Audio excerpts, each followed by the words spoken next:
I think everything that can be said about It's a Wonderful Life has quite frankly already been said. Hey, I even covered it for the AFI project. So I wanted to talk about it because when I reviewed it, I believe it was in March or April of last year. What a depressing time that was. And so there was a part of me that just said to myself, just review It's a Wonderful Life at Christmas time. Like, just do it. And so I am. Though I will keep my thoughts brief and try and touch on things that I might not have touched on previously.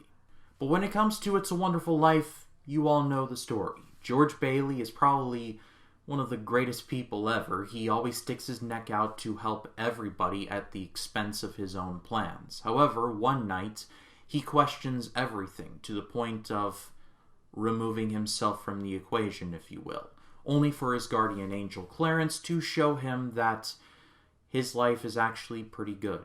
If I haven't said enough already, I'll say it again.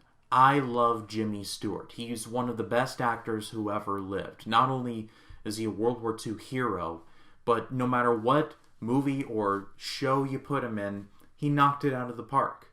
And that goes double for his turn as George Bailey. George Bailey is someone who legit will give you the shirt off of his back. And not for a lack of his own ambitions, because the movie does a good job of showing that he's got big plans. However, those big plans are consistently put on hold because, hey, the family business is about to be bought by Old Man Potter, and that's a doomsday scenario if there ever was one. And as we learn in later scenes, George Bailey is pretty much the thing that holds Bedford Falls together, because when he's not there, oh boy, it's not pretty. George's wife is played by Donna Reed, and I love the chemistry that these two have. One of the scenes where they meet for the first time, where George just basically tells her, I'll give you anything you want. I'll even give you the moon. Like, it's great. I love the relationship they have. And not to mention the fact that she sticks by George's side no matter what. There is not a second of doubt.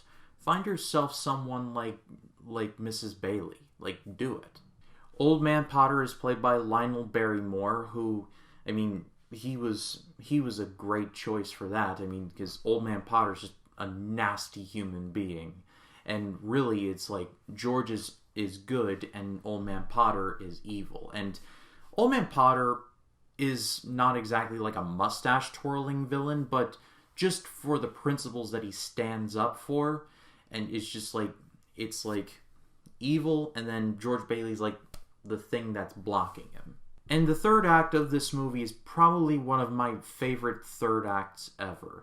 This movie was directed by Frank Capra, who I've said in the past, his movies are basically like really dark until the ending. And they operate under the principle of, as long as John Wayne rides off into the sunset, aka the good guys get to win at the end, you can make your movie as dark as you want. And oh boy, this movie gets pretty near the knuckle. An interesting thing to note is that It's a Wonderful Life initially was a box office disappointment. However, thanks to a combination of the movie's spreading through word of mouth and its release into the public domain, the movie got more and more and more popular.